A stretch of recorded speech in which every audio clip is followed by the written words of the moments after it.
titre à la prédication de ce jour, je dirais tout simplement mauvaise mentalité, mauvaise confession. Alléluia. Mauvaise mentalité, mauvaise confession. Quand on a une mauvaise mentalité, quand on a la mentalité de perdant, alléluia, telle sera notre déclaration aussi. Une déclaration de perdant, la déclaration avec des paroles d'échec. Nous voulons être comme Caleb. 2013 a été l'année de la parole de Dieu. Et nous continuons avec la parole de Dieu jusqu'à la fin des temps. Alléluia. Parce que la parole de Dieu subsiste à jamais. Mais 2014, comme Caleb, qui a saisi la parole de Dieu, qui a possédé l'héritage et qui a marché pleinement dans la voie de l'Éternel, il est rentré dans son héritage. Nous voulons, nous aussi, chacun de nous, telle est notre prière en ce début d'année, tel est notre souhait en ce début d'année, que chacun puisse entrer dans son héritage. Alléluia. Bien aimé, que tu puisses entrer dans ton héritage. Voilà pourquoi j'ai aimé ce matin ce que Maman Chantal a dit. Et elle a dit que l'échec, c'est dans la pensée. Tout commence au niveau de la pensée, au niveau de ta confession. Tout c'est au niveau de ta pensée. Comment tu conçois les choses. Alléluia. Mauvaise mentalité, mauvaise confession. Bien aimé, lorsque nous regardons dans Exode chapitre 3, la Bible nous révèle comment Dieu s'est révélé à Moïse à la montagne de Horeb. Il n'y avait personne d'autre. Au milieu d'un buisson ardent, il n'y avait pas de témoin, il n'y avait que Dieu et Moïse. Dieu s'est révélé à Moïse pour lui annoncer son plan divin pour l'avenir d'Israël. Pendant qu'ils étaient en train de pleurer sous les chaînes des Égyptiens, alléluia, mais Dieu s'est manifesté. Lorsque nous lisons dans Exode 3, le verset 6, Dieu dit à Moïse, il dit, je suis le Dieu de ton père, le Dieu d'Abraham, le Dieu d'Isaac et le Dieu de Jacob. Moïse se cacha le visage car il craignait de regarder Dieu. Dieu se présente à Moïse et lui dit au verset 7, il dit, l'Éternel dit, j'ai vu la souffrance de mon peuple qui est en Égypte et j'ai entendu les cris que lui font pousser ses oppresseurs car je connais ses douleurs. Bien aimé, Dieu connaît tes douleurs. Alléluia. Dieu connaît les larmes que tu verses. Dieu voit la souffrance que tu te fais pousser tes oppresseurs. Ta situation. Quand tu cries, tu dis que peut-être Dieu ne me connaît pas. Je te dis ce matin, Dieu te connaît. Et il voit. Alléluia. Et il dit, voici les cris d'Israël.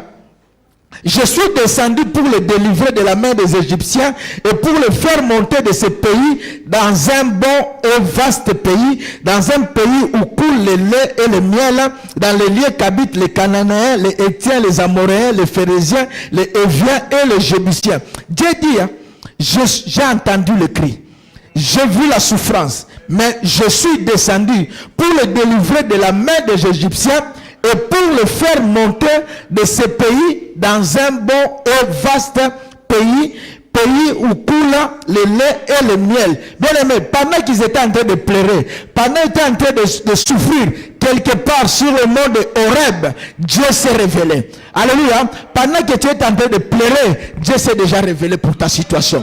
Pendant que tu es sous les chaînes, sous l'oppression, dans des problèmes en train de crier, Dieu s'est déjà manifesté. Pour dire à Moïse que leur avenir ne restera pas dans le pays d'Égypte. Alléluia. Quelle que soit ta situation, il dit, je suis venu pour le faire monter de ce pays vers un bon pays.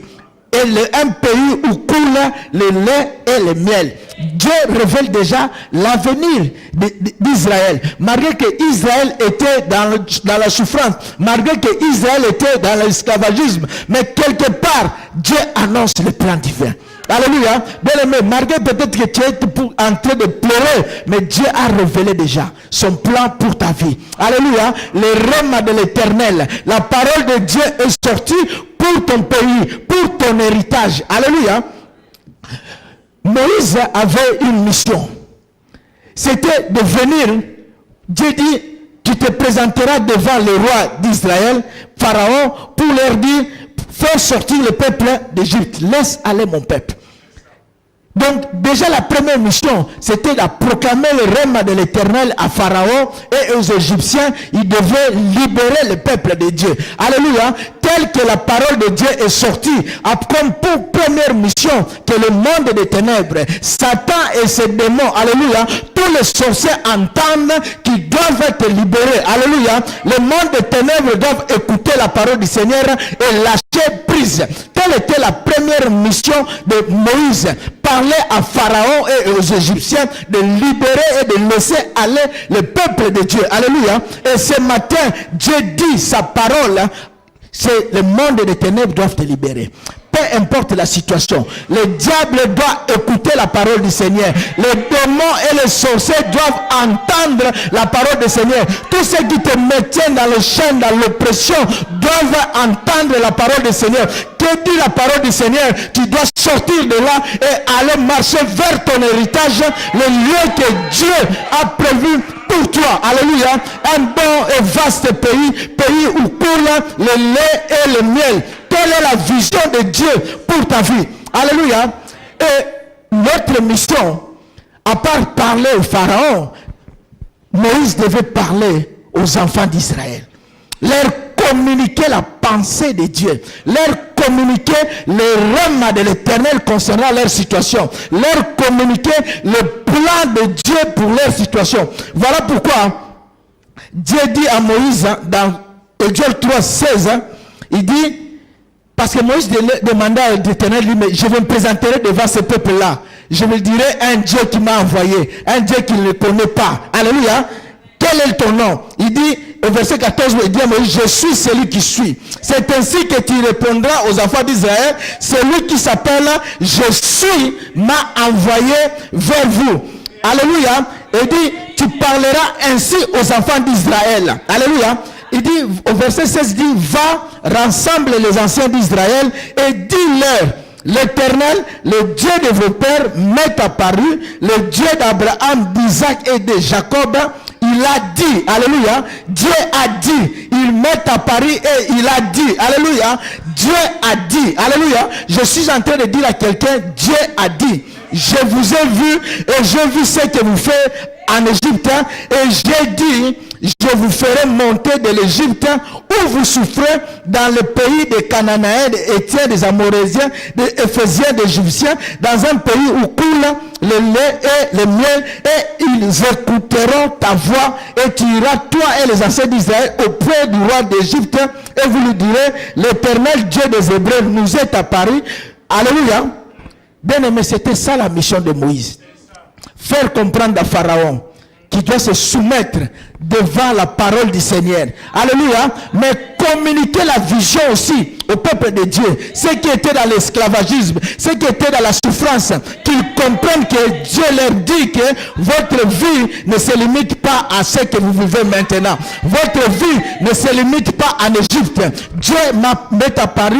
Il a un plan merveilleux pour vous. Voilà pourquoi je suis venu pour vous faire sortir de là. Vous devez sortir d'ici et marcher vers un bon et vaste pays. Alléluia. Et il devait saisir la pensée de l'Éternel. Alléluia. En prendre possession. Alléluia. Commencer à vivre. Bien aimé, quand Moïse a transmis la pensée, il y a eu ceux qui ont saisi cette pensée. C'est devenu leur bénédiction. Ils se sont projetés déjà dans leur héritage. Ils se sont déjà vus dans le pays que Dieu a préparé pour eux. Ils ont intégré ça. Ils ont commencé à le vivre. Mais il y a d'autres qui vont plus seulement comme ça. Bof. C'est la parole du Seigneur. Qu'on sort d'Égypte, qu'on sort pas d'Égypte, ils ne voient pas la différence. Donc, quand Moïse est sorti d'Égypte, je dis, il est sorti avec deux catégories de peuples. Il y a eu des gens qui ont saisi la pensée, la vision que Dieu lui a communiquée à Horeb. Ils ont reçu cette parole, ils l'ont intégrée dans leur pensée.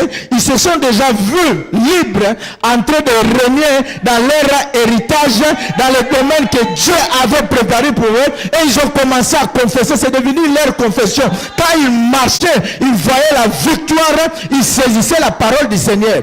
Mais à côté, il y a eu des gens qui ne comprenaient rien à rien. Alléluia. Qui ne comprenaient même pas la pensée, qui ne voyaient même pas comment ils allaient sortir d'Égypte, qui ne comprenaient même pas le pays où ils devaient aller. Alléluia. Qui suivaient seulement comme ça. Vaïka, vaïka. Alléluia. Ils étaient là seulement en train de suivre. Sans révélation, sans vision. Et ce sont ces gens-là qui vont compliquer la vie à Moïse. Alléluia. Le peuple qu'il traînait, qui était sans révélation, tous ceux qui étaient sans vision, alléluia, qui n'ont pas pu intégrer dans leur pensée la vision de Dieu pour eux, pour aller vers leur héritage, ils avançaient pour avancer. Ce sont ces gens qui vont compliquer la vie à Moïse. Jusqu'à ce que Moïse va rater même d'entrer dans la terre promise à cause de ces gens-là. Qui ne faisait que murmurer, râler, moindre obstacle. Il préférait même à un certain moment retourner en Égypte. Quand il n'y avait pas d'eau, il regrettait. Des gens qui regrettaient même les concombres, les melons qu'ils mangeaient en Égypte. Ils vont même se nommer des chefs à chaque difficulté pour rentrer en Égypte. Oubliez même les souffrances que les Égyptiens les faisaient subir. Des gens sans vision, sans révélation. Voilà pourquoi à un moment Dieu dit à Moïse, par le rocher, mais à cause de ces gens qui murmuraient, qui râlaient auprès de Moïse, Moïse au lieu de parler au rocher, sous la colère, il a frappé le rocher. Alléluia. Bien aimé, je dis que c'est comme ça aussi dans la vie chrétienne. C'est comme ça aussi dans nos églises. Il y a deux catégories de gens. Lorsqu'on parle de cette année, l'année de votre héritage, il y a ceux qui sont déjà dans leur terre promise. Alléluia. Dans les pensées, ils sont déjà là. Dans leur mentalité, ils vivent déjà la promesse de Dieu. Même si c'est invisible, bien aimé, dit la foi appelle en existence ceux qui n'existent pas. Mais dans leur pensée, sur le plan spirituel, ces choses existent déjà. Ils les confessent, ils les possèdent, ils marchent dans cette vision. Alléluia. Toujours, ils se voient dans leur terre promise. Il dit 2014, c'est l'année de notre héritage. Ils se voient déjà installés dans leur héritage. Ils vivent ces choses. Mais d'un autre côté, tu as ceux qui sont là seulement, qui suivent pour suivre. Alléluia. Ils ne comprennent même pas pourquoi ils sont en train de suivre. Alléluia. Ils ne comprennent même pas parce que quand on dit à gauche et ils suivent à gauche, première difficulté, ils commencent à murmurer, ils commencent à râler, ils commencent à critiquer. D'autres préfèrent retourner dans le monde parce que j'étais mieux au monde. Là où vous êtes en train de mourir, des gens qui sont en train de suivre seulement comme ça. Alléluia.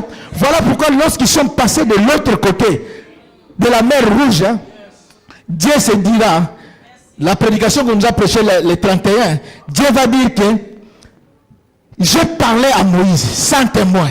Alléluia. Pour communiquer la pensée. Mais il y a certaines personnes qui ne comprennent toujours pas. Qui ne saisissent même pas la pensée de Dieu. Alléluia. Le plan de Dieu pour leur vie. Voilà pourquoi Dieu dit, je veux faire vivre cela à certaines personnes. Des responsables.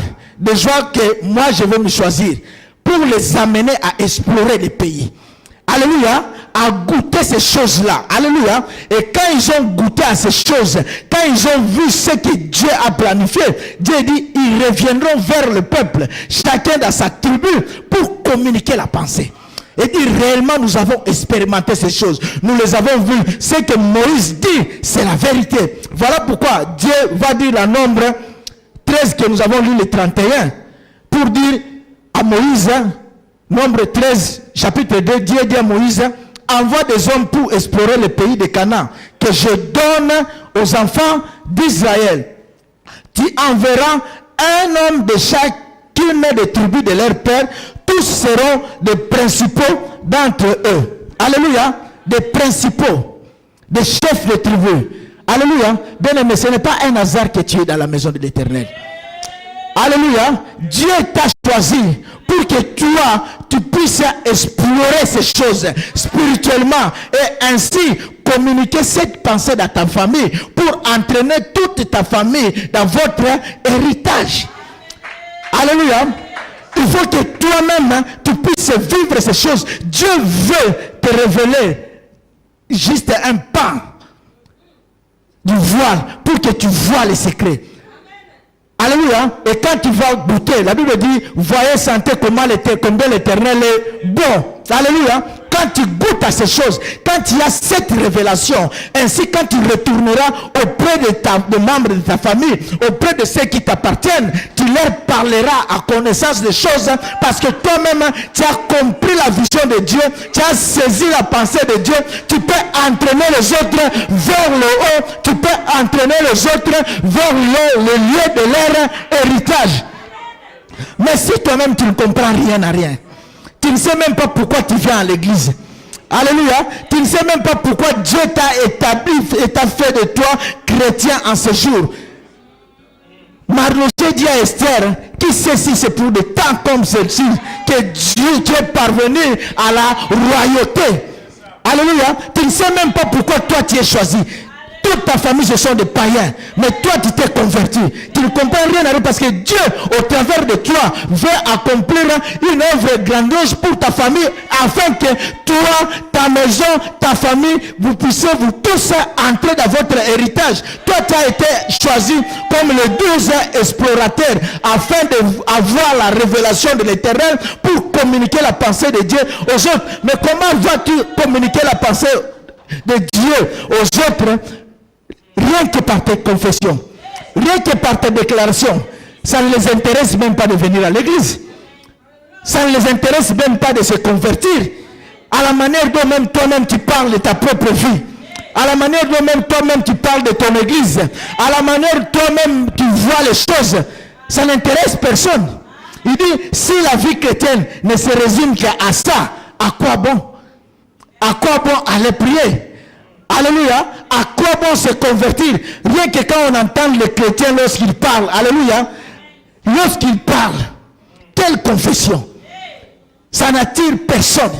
Ça n'intéresse personne. Et pourtant Dieu nous a choisis. Afin que personne ne soit oublié. Personne ne soit oublié. Chacune des tribus. Chaque famille. Alléluia. Chaque maison. Dieu t'a établi. Pour un but.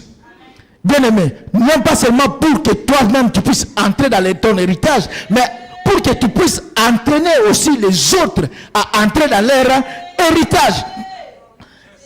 La Bible dit que Moïse les envoyait du désert des parents d'après l'ordre de l'Éternel. Tous ces hommes étaient chefs des enfants d'Israël. Nous avons lu cette parole le 1er janvier. Le verset 21 dit: ils montèrent et explorèrent le pays depuis le désert de Tien jusqu'à Rehob sur le chemin de Hamath. Ils montèrent par midi et ils allèrent jusqu'à Hébron où était... Le verset 23, ils arrivèrent jusqu'à la vallée d'Eshcol où ils coupèrent une branche de vigne avec une grappe de raisin qu'ils portèrent à deux au moyen d'une perche. Ils prirent aussi des grenades et des figues. Bien aimé, quel bon pays, bon et vaste pays. Bien aimé, comme le pasteur disait le dimanche, rien qu'une grappe de raisin, il ne pouvait pas le porter par une personne. Il fallait 2 personnes pour porter la grappe de raisin. Alléluia. Ils ont exploré le pays pendant 40 jours. Pour la pensée de Dieu, c'était qu'ils voient. Alléluia. C'est que Dieu les a promis. Que ça ne se limite pas seulement que Moïse a dit, mais nous-mêmes nous avons vu ça. Dieu nous a donné aussi la révélation. Nous-mêmes spirituellement, nous avons exploré ces choses. Nous avons vu ce qui nous attend. Alléluia. Et venir communiquer cette pensée aux autres. Mais après 40 jours, quand ils sont sortis de là, le verset 26, dans Nombre 13 où nous sommes, au verset 26, la Bible dit: à leur arrivée, ils se rendirent auprès de Moïse et d'Aaron pour faire rapport. Et devant toute l'assemblée des enfants d'Israël à Kadès. Ils leur firent un rapport ainsi que toute l'assemblée et ils leur montrèrent le fruit du pays. La preuve. Quand il dit, voici ce qu'ils racontèrent à Moïse. Nous sommes allés dans le pays où tu nous as envoyés à la vérité. Alléluia. À la vérité pour dire tout simplement que la parole de Dieu est vraie. Alléluia, à la vérité. C'est-à-dire ce que Moïse nous a parlé, c'est la vérité. Alléluia. Ce que Moïse est venu nous raconter lorsque nous étions encore en Égypte, c'est la vérité. Nous-mêmes, de nos propres yeux, nous avons vu ces choses. Alléluia. Ce ne sont pas des histoires. Bien aimé, pour te dire ce que Dieu te parle, c'est la vérité. Même pour toi, ce sont des montagnes infranchissables. Sache que c'est la vérité. Alléluia. Il dit, à la vérité, c'est un pays où coule le lait et le miel. En voici le fruit. Ils ont rapporté même les preuves. Ça, c'est la vérité. Mais, le peuple qui habite ce pays est puissant. Les villes sont fortifiées, très grandes. Nous avons vu des enfants d'Anak. Alléluia. Les Amalécites habitent la contrée du Midi. Les Hétiens et les Jébusiens et les Amoréens habitent la montagne. Et les Cananéens habitent près de la mer et le long du Jourdain. Mais, au verset 31, quand Caleb a voulu fuir taire le peuple, le verset 31 dit, mais les hommes qui étaient allés avec lui, nous ne pouvons pas monter contre ce peuple car il est plus fort que nous. Dieu dit, montez vers ce pays que je vous donne. Mais eux ils disent, nous ne pouvons pas monter. Alléluia. Dieu te dit, monte vers ce pays que je te donne. C'est ton héritage. Tu dois monter. Mais toi tu te dis que je ne peux pas. Parce que le pays n'est pas vide. Est-ce que Dieu t'avait dit que le pays était vide? Le pays était habité par des géants. Mais Dieu dit que je te donne. Quels que soient les gens la catégorie de personnes qui occupent ce lieu-là, mais Dieu te dit que je te donne. Peu importe les géants qui se dressent, Dieu te dit que je te donne. Monte et prends possession du territoire que je te donne. Mais ils disent que nous ne pouvons pas monter. Alléluia. Tel était leur rapport devant Moïse pour dire qu'il y a des géants, les fils de Anak. Nous ne pouvons pas monter contre ce pays. Le verset 32 dit, ils décrirent devant les enfants d'Israël le pays qu'ils avaient exploré. Bien aimé, les rapports. Pour la pensée de Dieu, après avoir exploré ces choses, c'était venu de communiquer quelque chose au peuple pour les donner goût à ces choses et les entraîner à monter. Mais eux, quand ils ont parlé au peuple, la Bible dit que il dit, le pays que nous avons parcouru pour l'explorer est un pays qui dévore ses habitants. Comme le pasteur disait, eux-mêmes sont rentrés, ils sont sortis, ils n'ont pas été dévorés, mais leur confession, c'est un pays qui dévore ses habitants. Tous ceux que nous avons vus sont des hommes d'une haute taille. Et nous avons vu les géants, enfants d'Anak, de la race des géants. Nous étions à nos yeux et au leur comme des sauterelles. À nos propres yeux, comment eux-mêmes ils se voyaient? Comment eux-mêmes ils se voyaient? Comme des sauterelles. Même pas comment les autres te voient. Toi-même. L'identité. Comment tu te vois par rapport à ta propre vie. Dieu dit que c'est l'année de ton héritage. Là, il dit, parlez seulement pour parler. Vous ne connaissez pas ma situation. Alléluia. Toi-même, tu vois des impossibilités et des géants partout. Il dit que 2014, c'est l'année de ton héritage. Tu vois la crise. Postule, bien aimé, je vais postuler où? Tu ne vois pas le nombre d'entreprises qui sont en train de fermer. Au lieu de postuler, alléluia, toi tu es en train de voir les entreprises qui sont en train de fermer. C'est ça ta vision. Toi-même, une vision médiocre. À tes propres yeux, tu te vois comme des sauterelles, au devant des situations. Tous ceux qui habitent pour toi, ce sont des géants. Donc pour toi, il n'y a rien à faire. Impossible. Il n'y a rien à entreprendre. Tu vois les échecs partout. Bien aimé, année de notre héritage restera pour toi un slogan. Alléluia. Ça restera pour toi un slogan jusqu'au 31 décembre 2014. Ça sera un slogan de plus dans ton vocabulaire. Parce que toi-même, tu ne vois que des impossibilités. Là où Dieu dit monte, toi tu ne peux pas monter. Fais une formation, toi tu ne peux pas faire une formation. Parce qu'il te dit cette formation, si je suis cette formation, 6 mois au VDAB, après 6 mois, où est-ce qu'on va m'embaucher moi? Donc tu te vois minable. Mais qu'est-ce que tu entends que Dieu fasse avec une personne qui a cette vision? Avec cette mentalité. Une mentalité de perdant. Quelqu'un qui n'a même pas l'audace d'entreprendre. Et la Bible dit que toute l'assemblée, chapitre 14, verset 14, chapitre 1 dit, toute l'assemblée éleva la voix et poussa des cris, et le peuple pleura pendant la nuit. Tous les enfants d'Israël murmurèrent contre Moïse et Aaron, et toute l'assemblée leur dit que nous sommes-nous morts dans le pays d'Égypte, et que nous sommes-nous morts dans ces déserts. Pourquoi l'Éternel nous fait-il aller dans ce pays où nous tomberons par l'épée, où nos femmes et nos petits-enfants deviendront une proie? Ne vaut-il pas mieux pour nous retourner en Égypte? Et le verset 4 dit, ils se dirent l'un à l'autre, nommons un chef et retournons en Égypte. Alléluia. Établissons celui qui va nous conduire en Égypte. Alléluia. Parce qu'au devant de nous, il n'y a que des géants, il n'y a que des impossibilités, il y a des situations compliquées. Autant retourner en Égypte. On était mieux sous l'esclavage, sous les chaînes des Égyptiens. Au moins on mangeait des melons, des concombres, malgré la souffrance. Nommons-nous un chef et retournons en Égypte. Ils ont entraîné tout le peuple dans le murmure.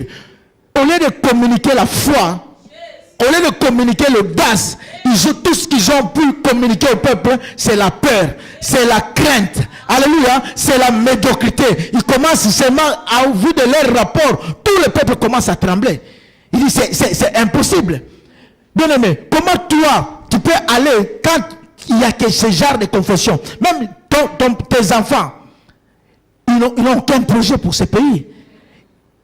Parce que tout ce qu'ils entendent chez eux matin, midi, soir, dans ce pays, c'est impossible. Ce pays ici, c'est impossible de travailler. Ce pays ici, c'est impossible d'entreprendre. Ce pays ici, vraiment, il n'y a rien à faire. Même l'enfant se dit, je dois aller à l'école, pourquoi? Pour terminer comme mon père avec ce genre de confession. L'enfant n'a même plus l'audace, le courage d'entreprendre. Il peut se dire que ce pays, je le posséderai. Comme mon père le déclare, moi, je serai grand. Alléluia. Mais tout ce qui est la médiocrité, et là, les enfants n'ont même plus goût. Au lieu de communiquer à tous ceux qui sont autour de nous, la vision de Dieu, le courage, c'est la peur que nous communiquons. C'est le manque de foi que nous communiquons. C'est la médiocrité. Et voilà que nous tombons comme ça, dans la médiocrité. Personne n'entreprend. Parce que toi, Dieu t'a révélé. Dieu t'a établi pour un but. Mais l'entrée en ton héritage, tu ne l'entreras pas par des slogans. En programmant l'année de notre héritage, l'année de notre héritage, il faut que ta pensée, la mentalité change. Et il faut que tu aies le courage d'établir, d'entreprendre des choses. Et c'est ainsi que l'Éternel te soutiendra. Et que tu puisses communiquer aussi la vision et la pensée de Dieu autour de toi pour les entraîner vers l'excellence. Mais toi, à la place, tu entraînes vers la médiocrité. Alléluia. Tu entraînes vers la paresse. Tous ceux qui sont autour de toi n'ont aucune vision, aucun projet. Mais parce qu'ils se disent, à quoi bon? À quoi bon? Parce que tout ce qu'ils entendent, il n'y a rien qui peut les bousculer et les permettre d'aller de l'avant. Alléluia. Bien aimé, à cause de leur confession, au verset 30, Dieu leur dit, vous n'entrerez point dans le pays que j'avais juré de vous faire habiter, excepté Caleb, fils de Jephné, et Josué, fils de Nun. Et vos petits-enfants, dont vous avez dit, ils deviendront une proie, je les ferai entrer, et ils connaîtront le pays que vous avez dédaigné. Vos cadavres à vous tomberont dans le désert, et vos enfants péteront 40 années dans le désert, et porteront la peine de vos infidélités, jusqu'à ce que vos cadavres soient tombés dans le désert. De même que vous avez mis 40 jours à explorer le pays, vous porterez la peine de vos iniquités 40 années, une année pour chaque jour, et vous saurez ce qu'est d'être privé de ma présence. Moi, l'Éternel, j'ai parlé, et c'est ainsi que je traiterai cette méchante assemblée qui s'est réunie contre moi. Ils seront consumés dans ce désert, ils y mourront. Les hommes que Moïse avait envoyés pour explorer le pays, et à qui, à leur retour, avaient fait murmurer contre lui, toute l'assemblée a décrié le pays. Ces hommes qui avaient décrié le pays mourirent frappés d'une plaie devant l'Éternel. Alléluia. Bien aimé, le châtiment est tombé. Directement. Dieu leur dit, au verset 30, chapitre 14, vous n'entrerez point dans le pays que j'avais juré de vous faire habiter. À cause de vos confessions. À cause de votre mentalité médiocre. Si c'est ça votre confession, alors c'est ce qui va vous arriver. Vous n'y entrerez point. Bien aimé, combien de gens n'arrivent pas à entrer dans leur héritage? Combien de gens n'arrivent pas à prendre possession de leur héritage à cause d'une mentalité médiocre, à cause d'une mauvaise confession? Alléluia. Et pourtant, le pays était à côté. S'ils ont pu aller explorer le pays, c'est-à-dire qu'ils n'étaient pas loin de l'endroit de leur bénédiction. Ils n'étaient pas loin de leur héritage. C'était juste à côté. Parce qu'ils ont exploré ce pays. Mais Dieu dit, vous n'y entrerez point. Ils sont tombés dans les déserts. Et Dieu dit, vos enfants emporteront la peine. 40 jours. Et un jour, ça sera l'équivalent d'une année. Donc vous avez mis 40 jours à explorer le pays. Vous mettrez 40 ans pour entrer. Donc vous allez continuer à tourner en rond. Pendant 40 ans. Il y a des gens qui tournent en rond. Qui tournent en rond. Tu entreprends, ça ne marche pas. Alléluia. Les autres entreprennent, ils réussissent. Mais tu ne fais que tourner en rond. Et tu ne comprends pas, tu cherches des sorciers à gauche, à droite, dans ton village. Tout le monde autour de toi est devenu sorcier. Ce n'est pas question de sorcier. C'est tout simplement une malédiction autoproclamée. Alléluia. Que tu t'es imposé toi-même par de mauvaises confessions en disant ça c'est impossible, ça je ne pourrai pas y réussir, ça je ne vais pas y arriver. Alléluia. Et Dieu dit, quel sera ton héritage? Tu continueras à tourner en rond. À tourner en rond. Là où les autres sont entrés dans leur bénédiction, là où les autres sont entrés d'arriver dans les lieux de leur repos, toi tu ne fais que tourner en rond. Tu ne fais que tourner en rond. Parce que c'est ça ta confession. Alléluia. Bien-aimé, nous avons besoin, alléluia, de changer de mentalité. Comme Caleb. La Bible dit que, au verset 30, la Bible dit, Caleb fit taire le peuple qui murmurait contre lui et dit, montons. Chapitre 13, verset 30, Caleb dit, montons, emparons-nous du pays, nous y serons vainqueurs. Alléluia. Ça, c'est le rapport de Caleb. Il dit, montons, emparons-nous du pays, nous y serons vainqueurs. Mais les autres voient le fils d'Anak, la race des géants qui occupe le territoire. Il y a des impossibilités. Mais pour Caleb, Caleb dit, montons et emparons-nous du pays, nous y serons vainqueurs. Et lorsque nous lisons le chapitre 14 au verset 6, les rapports de Caleb, la Bible dit, parmi ceux qui avaient exploré le pays, Josué fils de Nun et Caleb fils de Jephné déchirèrent leurs vêtements. Ils parlèrent ainsi à toute l'assemblée des enfants d'Israël. Ça c'est les rapports.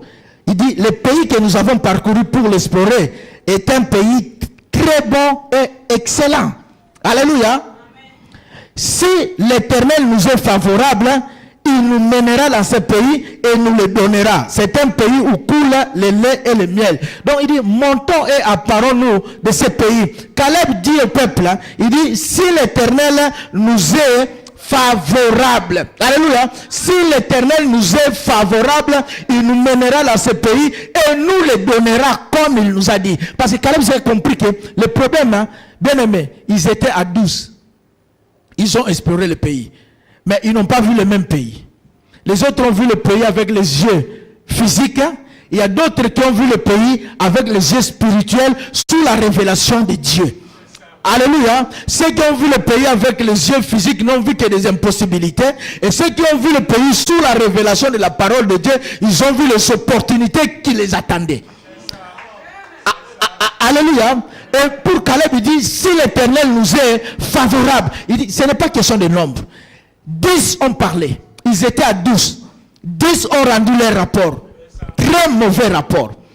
Rien qu'à entendre les rapports, Caleb ne pouvait même pas ouvrir la bouche et parler. Parce qu'il y avait la majorité qui était contre lui. Mais paroles, Caleb a compris que si l'Éternel nous est favorable, ici ce n'est pas une question de la majorité. Ici ce n'est pas une question du nombre. Ici c'est une question de la faveur de Dieu. Que la droite de l'Éternel soit avec nous. Que la faveur de Dieu nous accompagne. Ici c'est une question de la révélation. Que dit Dieu? Qu'est-ce que Dieu nous a révélé? Et si Dieu est avec nous, si la droite de l'Éternel est avec nous, nous allons monter et nous allons posséder le pays comme l'Éternel nous avait dit. Alléluia. Bien aimé, ce n'est pas une question de la majorité. Où non, tout le monde en parle, mais ça ce n'est pas possible. Mais ici ce n'est pas possible. Que dit Dieu? Alléluia. Que dit Dieu? Quelle est la parole de l'Éternel? Quelle est la révélation du Seigneur? Qu'est-ce que le Seigneur a déclaré?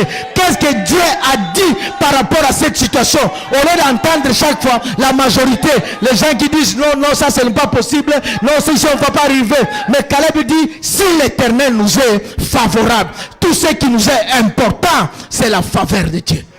Que la grâce de Dieu soit avec nous. Voilà pourquoi j'ai aimé le psaume 119, verset 130 que nous avons lu, où il est écrit, la révélation de tes paroles est claire. Alléluia.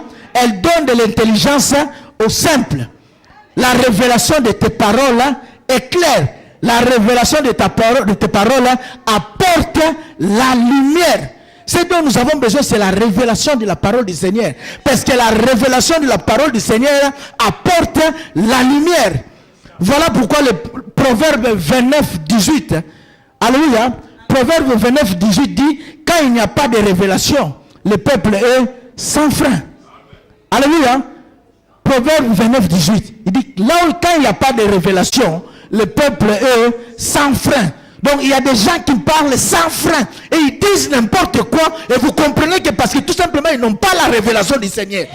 Alléluia. Il y a des gens qui vous racontent du n'importe quoi parce que tout simplement ils n'ont pas la révélation du Seigneur. Bien aimé, si tu avais la révélation de la parole du Seigneur, tu n'allais pas parler comme tu es en train de parler. Alléluia. Si tu avais la révélation, le rhema de Dieu, tu n'allais pas faire ce genre de confession que tu fais matin, midi, soir. Alléluia. Parce que tu es seulement sans frein parce que tout simplement tu n'as pas la révélation de la parole du Seigneur. Alléluia. Il n'y a aucune révélation en toi. Et voilà pourquoi tu parles avec légèreté des choses de Dieu. Alléluia. Avec sans crainte des choses de l'Éternel, sans vision, sans révélation. Tu te lèves et tu commences à raconter du n'importe quoi. Parce que tout simplement, il n'y a pas la révélation en toi. Alléluia. Il n'y a pas la révélation en toi. Bien aimé, dans 2 Rois chapitre 6, 2 Rois chapitre 7, la Bible nous donne, déjà au chapitre 6, on nous parle du siège de la Samarie. Alléluia. Samarie a été tellement assiégée par les Syriens. 2 Rois 6, 24 dit que 25, il y eut une grande famine dans Samarie et ils la serrèrent tellement qu'une tête d'âne valait 80 cycles d'argent et le quart d'un câble de fientes de pigeons 5 cycles d'argent. Donc ils la serrèrent tellement, assiégés par la famine, à tel point que au chapitre 6 là on nous parle même que des femmes qui se sont convenues pour commencer à manger leurs enfants. Alléluia. On tuait l'enfant de l'un et puis on a prévu pour le demain tuer encore l'enfant de l'autre. Quelle situation misérable, quelle souffrance. Alléluia. Mais quand ils sont allés, le roi a envoyé son messager vers l'homme de Dieu, Élisée. Alléluia. Et 2 Rois chapitre 7, verset 1, Élisée dit par rapport à cette situation. Bien-aimé, tu es peut-être assiégé, serré de toutes parts. Alléluia. Telle souffrance que tu ne peux pas décrire, des situations compliquées, tu vis sous la pression, l'oppression démoniaque. Alléluia. Tu n'arrives pas, tu ne vois même pas le bout du tunnel, tu ne comprends même pas d'où viendra la solution par rapport à ta situation. Mais laisse-moi te dire ce matin, Élisée sort une parole du Seigneur. Il dit, écoutez la parole de l'Éternel. Ainsi parle l'Éternel. Demain à 7 heures. Alléluia. Dieu te dit, Dieu est en train de parler à une personne qui est assiégée. Dieu te dit demain. Alléluia. Demain à 7 heures. Alléluia. Demain à 7 heures, on aura une mesure de fleur de farine pour un cycle et 2 mesures d'orge pour un cycle à la porte de Samarie. Dieu te dit que demain à 7 heures, il n'y aura plus la famine chez toi. Alléluia. Toi qui es en train de pleurer de la souffrance, Dieu te dit demain. Demain, la parole du Seigneur te dit demain. Ça c'est le rhema de l'Éternel par rapport à ta situation. Il dit demain, tu seras dans l'abondance. Alléluia. À la porte de Samarie, à la porte de ta maison. Alléluia. Dieu dit, tout ce qui te sert, Dieu va les disperser. Tu verras l'abondance. Alléluia. Tu verras le miracle de l'Éternel. Ça c'est la parole que Dieu t'a dit, te dit. Alléluia. Que dit l'Éternel? Ça, c'est la parole de Dieu. Mais, je dis, quand le peuple est sans révélation, la Bible dit, quand il n'y a pas de révélation, le peuple est sans frein. Mais quand l'homme de Dieu sort le rême de l'éternel, la parole de Dieu, mais la Bible dit que l'officier sur la main duquel s'appuyait le roi, alléluia, je dis cet homme a raté l'occasion de se taire. Alléluia. L'officier dit, quand l'éternel ferait des fenêtres au ciel, pareille chose arrivera-t-elle. Alléluia. Pour dire que nous sommes dans une situation, même si Dieu décide d'ouvrir les fenêtres, c'est impossible de descendre la nourriture du ciel. Il dit ça c'est impossible. Donc pour dire que cet homme raconte de n'importe quoi. D'où nous viendra cette nourriture demain? Nous qui sommes assiégés de toutes parts, dans cette souffrance, dans cette famine. Et lui nous dit demain. Il dit pareille chose n'arrivera-t-elle pas? Même si Dieu ferait des fenêtres au ciel. Il dit quelle déclaration? Il y a des gens qui ratent l'occasion de se taire dans leur vie. Il y a des gens qui se prennent pour des dieux, à commencer à confesser, à déclarer de tout et de n'importe quoi. Alléluia. Bien aimé, quelqu'un peut se lever pour te dire que toi tu ne réussiras pas. Mais toi tu es qui pour parler sur ma vie? Qui t'a établi, alléluia, pour venir déclarer des choses sur ma vie et me dire que moi je n'avancerai pas, moi je ne réussirai pas. Qui es-tu? Alléluia. Qui t'a établi? Bien aimé, quelle audace, quel courage. Pareille chose arrivera-t-elle? Même si le Dieu ferait des fenêtres, comme s'il était au ciel, il avait consulté Dieu. Dieu lui a dit que même si je fais des fenêtres, c'est impossible. Même ici au ciel, il y a la famine. Alléluia. Quel courage, quelle audace. Bien aimé. Et Élisée lui dit, hein, quand l'Éternel ferait des fenêtres au ciel, Élisée lui dit, pareille chose, hein, tu le verras de tes yeux, mais tu n'en mangeras point. Donc, pour dire que pareille chose hein, arrivera. Bien aimé, parfois c'est important pour nous. Élisée ne s'est pas tué. Quand cet homme ouvre sa bouche pour dire que ça c'est impossible, c'est que cet homme regarde, dit, Élisée dit, ça arrivera.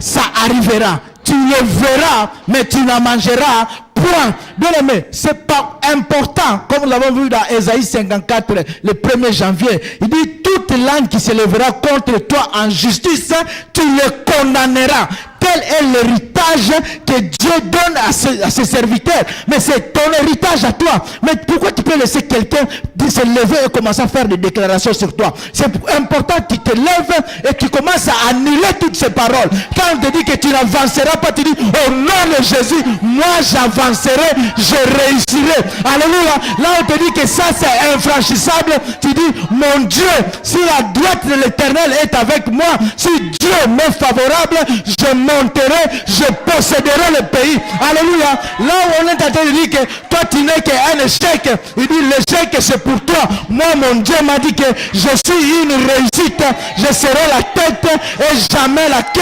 Bien aimé, il faut apprendre à avoir l'autorité d'annuler les mauvaises confessions des gens sur nos vies. Il ne faut pas les laisser, ces gens, déclarer des choses sur vous. Il faut annuler ces choses-là. Pareille chose arrivera-t-elle? Oui, ça arrivera. Tel que l'Éternel a dit. Ça, c'est la parole du Seigneur. Qui es-tu? Alléluia. Élisée dit, toi là, tu le verras, mais tu n'en mangeras point. Pour te dire que l'échec que tu es en train de proclamer, c'est ton propre échec. Alléluia.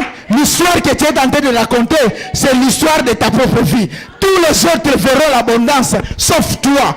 Parce que si toi tu dis que ça n'arrivera pas, tu dis ça arrivera. Tu le verras, tu n'en mangeras point. Il faut dire, je sais que tu es en train de raconter, c'est ton histoire. Ce n'est pas la mienne. Alléluia. Ce n'est pas ce que Dieu a dit sur moi. Ce n'est pas ce que Dieu a déclaré sur la nouvelle Jérusalem de l'Évêque. Ce que tu es en train de confesser, c'est ta propre situation. C'est ton propre échec. Nous nous attachons à ce que l'Éternel a déclaré. Alléluia. Dieu dit, demain à 7 heures, il y aura l'abondance. Alléluia. Il y aura l'abondance. Ça, c'est la parole du Seigneur. Et bien aimé, laisse-moi te dire, hein. La Bible dit qu'il y avait 4 lépreux en dehors de la ville, dans une situation compliquée. dans la famine, les lépreux disent, que faisons-nous ici? Parce que si nous restons ici, nous mourrons. Autant marcher vers le camp des Syriens. Si ils nous font grâce, nous aurons la bénédiction, nous mangerons avec eux. S'ils veulent les tuer, ils vont les tuer. Mais rester inactif, immobile, ça ne pourra que nous amener la mort. Même les lépreux ont compris qu'il faut bouger. Alléluia. Il faut entreprendre. Il faut oser. Alléluia. Il faut se lever et marcher. Alléluia. Il ne faut pas rester sur place. Les lépreux ont compris cela. Et bien aimé, ils se sont levés. Ils ont marché. Bien aimé, pendant qu'ils avançaient vers le camp des Syriens, la Bible dit que Dieu fit entendre. Alléluia. Dieu fit entendre dans le camp des Syriens un bruit comme un tremblement de terre. Alléluia. Dieu fit entendre dans le camp des Syriens un bruit terrible. Bien aimé, un tremblement de terre qui a fait que les Syriens, tous, ils ont pris la fuite. Alléluia. Tous, ils ont pris la fuite. Sur les chemins, on a trouvé leurs vêtements qui tombaient. Parce qu'ils n'ont même pas eu le temps de prendre des vêtements. Ils ont tout laissé. Tout ce qui avait comme bien, ils ont tout laissé. Quand les lépreux sont arrivés dans les camps, ils ont trouvé les camps vides, totalement abandonnés. Il y avait l'abondance. Ils ont commencé peut-être par se servir. Ils ont commencé par se servir. À un moment, ils ont été saisis par la parole de Dieu pour se dire entre eux que nous n'agissons pas bien. Aujourd'hui, c'est un jour de bonnes nouvelles. Allons annoncer ça au roi et aux autres qui sont dans la famine. Alléluia. Allons annoncer ça au roi. Et quand ils sont allés annoncer au roi, le roi d'abord, il ne croyait pas. Il pensait que c'était un piège des Syriens. Parce qu'ils savaient qu'ils étaient dans la famine pour le piéger et les attraper. Mais quand ils sont allés, on les a suivis. On a trouvé qu'ils ont tout laissé tomber sur leur chemin. Bien aimé, le peuple est entré dans le camp des Syriens sans travailler. Alléluia. Sans travailler, sans se battre. C'était à leur disposition. Il n'y avait qu'à se servir. Il n'y avait qu'à se servir. Comme l'homme de Dieu avait dit. Bien aimé, même cet officier-là, qui avait dit pareille chose n'arrivera-t-il pas, était parmi les premiers à courir pour se servir. Mais pendant qu'il voulait se servir, le peuple marcha sur lui. Il est mort sur place. Il a vu la bénédiction là. Il voulait attraper, mais on a marché sur lui. Alléluia. Bien aimé, même ceux qui confessent de mauvaises confessions, quand la bénédiction est là, ils se précipiteront. Mais à cause de leur confession, ils n'auront que ce qu'ils ont déclaré. Alléluia. Ils n'auront que ce qu'ils ont proclamé comme profession. Cet homme est mort. Il a vu la bénédiction, mais il est mort. Pourquoi? À cause de la confession. Bien aimé, mets un frein dans ta bouche. Ne confesse pas n'importe quoi. Ne parle pas n'importe comment. Mets un frein. Je te dis ce matin, mets un frein. Alléluia. Si nous regardons dans l'évangile de Luc, on nous parle de l'ange Gabriel. L'ange Gabriel, Luc chapitre 1er, au verset 11. La Bible dit, alors un ange du Seigneur apparut à Zacharie, l'ange Gabriel, et se tint debout à droite de l'autel des parfums. Zacharie fut troublé en le voyant, et la frayeur s'empara de lui. Mais l'ange lui dit, ne crains pas Zacharie, car ta prière a été... Ne crains pas Zacharie, car ta prière a été exaucée. Ta femme, Élisabeth, t'enfantera un fils, et tu lui donneras le nom de Jean. Il sera pour toi un sujet de joie et d'allégresse, et plusieurs se réjouiront de sa naissance. Car il sera grand devant le Seigneur, il ne boira ni vin, ni liqueur émouvante, il sera rempli de l'Esprit Saint dès le sein de sa mère. Le verset 18 dit, Zacharie dit à l'ange, à quoi reconnaîtrai-je cela? Car je suis vieux et ma femme est avancée en âge. L'ange lui répondit, je suis Gabriel. Je me tiens devant Dieu. J'ai été envoyé pour te parler et pour t'annoncer cette bonne nouvelle. Et voici, tu seras muet.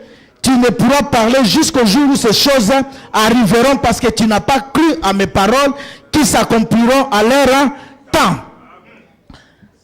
Si nous allons au verset 26, hein, le même ange, le verset 26, toujours chapitre 1er, dans le même chapitre, le même ange, il revient, il dit, au 6e mois, l'ange Gabriel fut envoyé par Dieu dans une ville de Galilée appelée Nazareth, auprès d'une vierge fiancée à un homme de la maison de David, nommé Joseph. Le nom de la vierge était Marie. L'ange lui dit, ne crains point Marie, car tu as trouvé grâce devant Dieu. Et voici, tu deviendras enceinte et tu enfanteras un fils et tu lui donneras le nom de Jésus. Marie dit à l'ange, comment cela se fera-t-il puisque je ne connais point d'homme? L'ange lui répondit, le Saint-Esprit viendra sur toi et la puissance du Très-Haut te couvrira de son ombre. C'est pourquoi le Saint-Enfant qui naîtra de toi sera appelé Fils de Dieu. Bien aimé, le même ange a reçu les mêmes questions. Il se révèle à Zacharie pour dire que ta femme Élisabeth ne craint point parce que ta prière a été exaucée. Ta femme Élisabeth deviendra enceinte. Zacharie lui dit, comment cela se fera-t-il? Le même ange apparaît à Marie. Il dit à Marie, la Vierge, tu deviendras enceinte. Mais Marie lui dit, comment cela se passera-t-il? Même question. Mais ça n'a pas la même interprétation. Alléluia. Il dit à Zacharie, voici tu seras muet. Tu ne pourras pas parler jusqu'à ce que ces choses arriveront parce que tu n'as pas cru à mes paroles. Le comment cela se fera-t-il de Zacharie, c'était de l'incrédulité, le doute. Ta prière a été exaucée. Zacharie a prié. Malgré qu'il priait, quand on lui annonce une bonne nouvelle, il voit comment il est vieux, comment sa femme est devenue à un âge avancé. Il priait pour la forme, sans y croire. Combien de gens prient sans croire? Alléluia. Parce qu'on dit simplement prions, on prie. Alléluia. C'est l'année de notre héritage. Je déclare, mais il n'y a aucune foi. Je ne pense même pas. Parce que je ne m'y attends même à rien. Parce que, vu ma situation là, dis prions seulement parce que vous me demandez, soyons polis. Alors, il y a les prières par politesse. Soyons polis parce que si je reste là à regarder, on risque de croire que c'est moi qui suis le sorcier d'entre tous. Soyons polis, inclinons la tête. Mais sans foi, sans s'entendre à rien. Il y a d'autres gens qui viennent à l'église, même qui ont prié ensemble, ils n'espèrent rien. Parce qu'ils s'attendent à rien de la part du Seigneur. Les disciples étaient en train de prier pour la situation de Pierre, qui était en prison. Mais quand on frappe devant la porte et c'est Pierre, la personne qui est allée voir à la porte, il dit que c'est Pierre, il dit non, non, non, arrête de nous raconter des histoires. Soit c'est un démon, soit c'est son ange. Mais vous ne pouvez pas espérer que Dieu a exaucé leur prière, Pierre a été libéré. Alors, quelle incrédulité! Et combien de gens sont dans cette situation? Le mari, comment cela se fera-t-il? Hein? C'est pour comprendre. Alléluia. Pour comprendre le processus de Dieu. On a tellement soif que ces choses arrivent. Hein? Alors Dieu donne un peu plus de révélations. Pour que nous puissions comprendre. Comme Manoach. La Bible dit que l'ange s'est révélé à la femme de Manoach, le père de Samson. Manoach n'était pas là. Pour dire que tu deviendras enceinte. L'enfant qui tu ne boiras ni vin, ni liqueur forte. Car l'enfant qui naîtra de toi sera rempli de l'Esprit de Dieu. Et quand la femme est allée rapporter à son mari, le mari fit cette prière pour dire que le même ange qui était à Paris vienne encore, hein, pour nous enseigner et nous expliquer comment faire pour préparer l'avenir de cet enfant. Donc ce n'est pas de l'incrédulité, mais il veut comprendre, il veut avoir plus de la révélation, il veut monter dans une autre dimension afin de comprendre ces choses. La Bible dit que la prière de Manoach a été exaucée et cet ange est revenu vers eux pour les expliquer en détail comment ils devaient prendre soin de la grossesse de Samson. Alléluia. Donc, comment se fera-t-il? Il y en a deux sortes. Mais bien aimé, il était important dans le plan de Dieu que Jean-Baptiste naisse. Alléluia. Voilà pourquoi Dieu a rendu Zacharie muet. Parce que si on laissait cet homme-là avec la bouche, il allait provoquer, alléluia, de fausses couches jusqu'au 9e mois. Il est resté muet.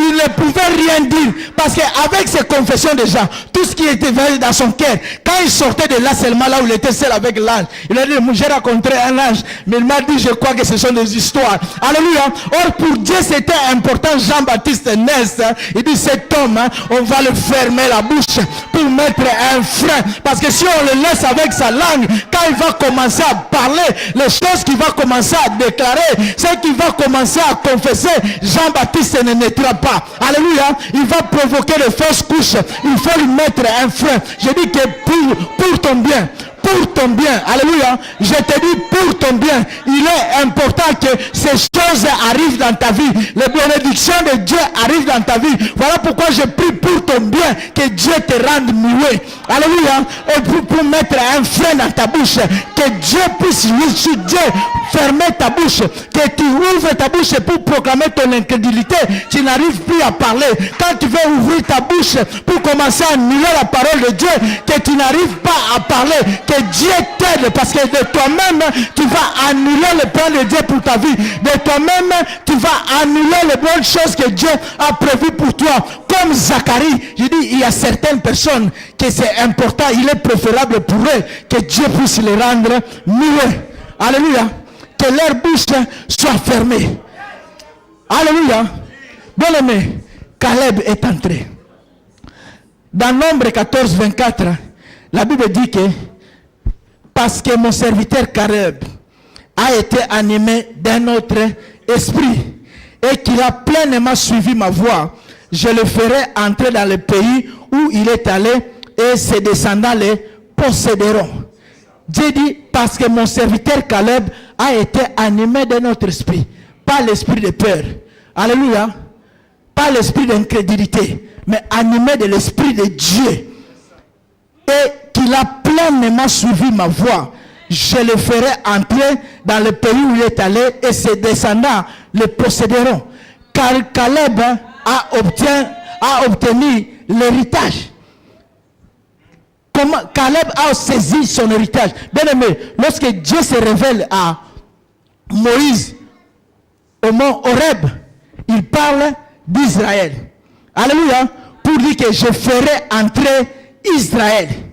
Mais en Nombre 14, 24, Dieu ne parle plus d'Israël. Dieu parle de Caleb. Alléluia.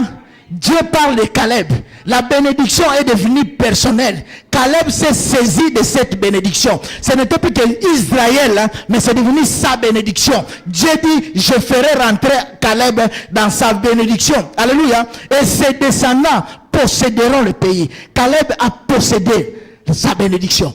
Il s'est saisi de la promesse de Dieu. Il a mis sa promesse de Dieu dans les pensées. Il a commencé à confesser la promesse de Dieu. Alléluia. Comme le pasteur nous dit en grec, katalambano. Alléluia. Amen. Posséder ces choses, ça devient notre chose à nous. Ça devient notre héritage à nous. Alléluia. Caleb, dans sa pensée, c'est devenu son héritage. Il a vu ce pays. Il a exploré. Dieu lui a donné. Bien aimé, ce n'était pas facile. Le pays était habité. Le pays était occupé. Même si à cause de la faute des autres, Caleb devait prendre un détour. 40 années. Caleb n'a pas râlé.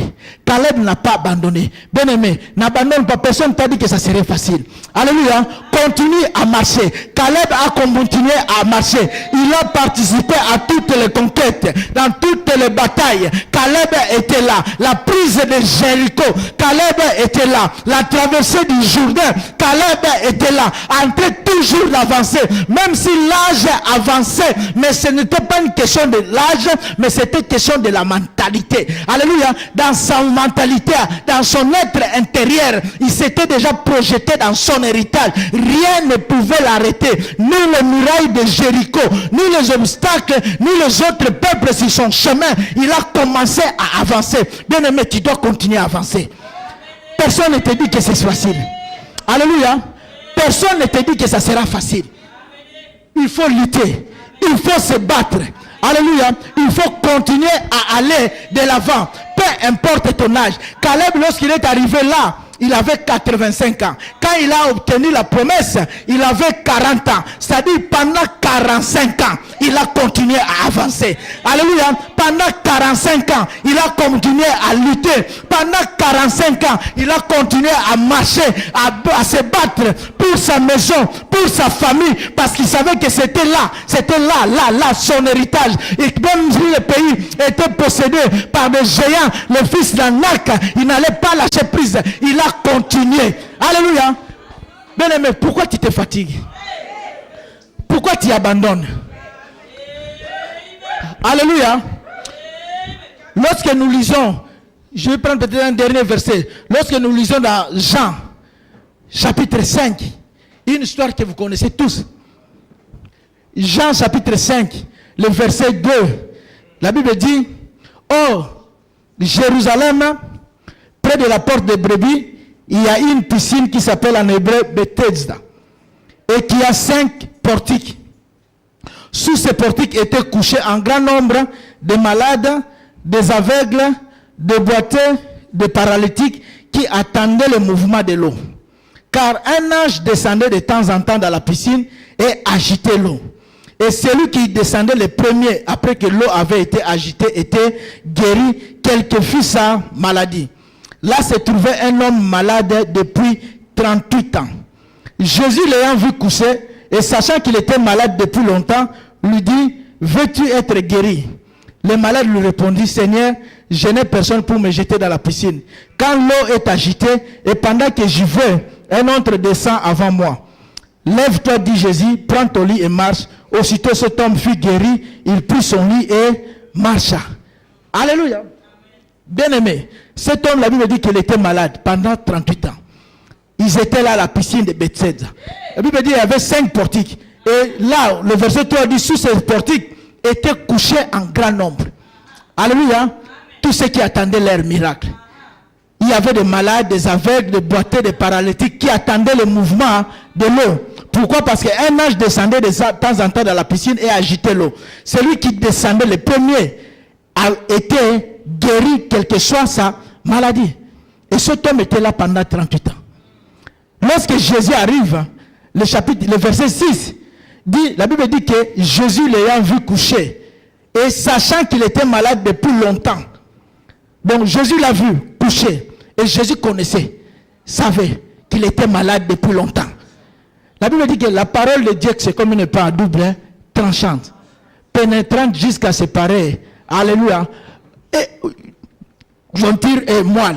Il juge les sentiments et les pensées du cœur. Dieu connaît la situation. Dieu connaît la position. Jésus n'avait pas besoin qu'on lui explique la situation de cet homme-là, le paralytique qui était à la piscine de Bethesda. Mais quand il vient vers lui, Dieu est Dieu qui sonde le cœur et le rein. La question qu'il lui pose, il dit, toi là, veux-tu être guéri? Parce que cet homme-là était 38 ans là. 38 ans là, à la piscine de Bethesda, malade, 38 ans. Le Seigneur Jésus dit que la position que tu as telle que la position que tu as prise là, vraiment tu as besoin d'être guéri. Veux-tu être guéri? Et son problème, cet homme quand il ouvre la bouche, il dit, Seigneur, hey, laisse tomber. Je n'ai personne pour me jeter dans l'eau. Quand l'eau est agitée, pendant que moi je veux, un autre descend avant moi. Donc cet homme dans sa pensée, dans sa tête, pour lui la guérison était impossible. Parce qu'il n'a personne. Il dit, Seigneur, ici, moi, si tu me demandes qui vient être guéri, moi, je suis là seulement pour être là. Alléluia. Parce que moi, je n'ai personne. Tous ceux qui guérissent là, parce qu'ils ont déjà. Parce qu'ils ont quelqu'un qui va les jeter dans l'eau. Parce que là, tu vois, ils sont une famille à 4. Il y a un malade entouré de 4 personnes. Là, il y a un malade entouré de 5 personnes. Ce sont eux qui ont des gens qui vont faire pour eux. Les gens qui vont faire quelque chose pour eux. Et moi, là, je n'ai personne. Laissez-moi seulement ma position, là. Je te dis, ta position, là, comme tu t'es installé dans ta vie, là. Est-ce qu'il y a vraiment la volonté de guérir, toi, là? Veux-tu vraiment être guéri? Je n'ai personne. Qui t'a dit que pour guérir, tu dois avoir des gens? Alléluia. Qui t'a dit que pour t'en sortir dans ces pays, tu dois avoir des relations? Qui t'a dit que pour entrer dans ton héritage, il faut qu'il y ait des gens autour de toi pour te pistonner? Ton Dieu n'est pas capable de te pistonner et de te propulser. Ton Dieu n'est pas capable de te faire entrer dans ton héritage. Alléluia. Je n'ai personne. Bien aimé, 38 ans, même 38 ans, tu n'as personne. Là où il y a ton lit, si c'est à 20 mètres du bord de la piscine, tu ne peux pas faire année après année 1 mètre. Tu t'avances de 1 mètre. Tu t'avances de 1 mètre, deuxième année. Tu t'avances de 1 mètre la troisième année. Au bout de 20 ans, tu seras au bord de la piscine. Alléluia. Au bout de 20 ans, tu y arriveras. Tu seras prêt. Mais toi, 38 ans, tu es toujours installé. En train de se plaindre. Ah, moi, non, ça c'est compliqué. Alléluia. Va faire ne fût-ce qu'une formation ici. Alléluia. Il y a des gens qui vont au VDAB, qui vont faire des formations, qui viennent, qui postulent, qui trouvent de l'emploi. Toi, c'est ah non, ça c'est impossible. Moi là, parce que tu sais pas, il y avait telle personne là qui est intervenue pour toi. Toi, tu es seulement des excuses. Alléluia. Et il était bien. Il était bien avec d'autres personnes là, qui étaient dans la même situation que lui. Et il s'encourageait dans leur médiocrité. Alléluia. Il y a des gens, lorsqu'ils se retrouvent dans leur médiocrité, ils se consolent dans leur médiocrité. Tellement ils sont très bien là. Alléluia. Ils trouvent d'autres personnes dans le même cas que lui. Là, ils commencent à critiquer les autres. Ah, là, ils sont en 4. Là-bas, ils sont en 5. Cette fois-ci, on verra qui se jettera le premier. Toi, seulement, tu as vu parler des autres. Hein? Lui, là, telle star, mais quand est-ce qu'on va parler de toi? Quand est-ce que tu vas te lever et commencer à parler de ta propre vie? Alléluia. Sa position à lui, comme il dit que je n'ai personne, c'est pour dire tout simplement, on est venu accompagner les autres. Alléluia. Nous, on est là, mais on ne s'attend à rien. On est venu simplement pour accompagner les autres. Ce sont eux qui ont des gens. Ce sont eux qui ont de l'aide. Mais nous, là, dans notre position, là, cet homme a pris ça. Il s'est installé dans sa vie, dans une position où il n'y avait aucune volonté, aucun projet, aucune envie de se lever et de se battre. Très bien installé.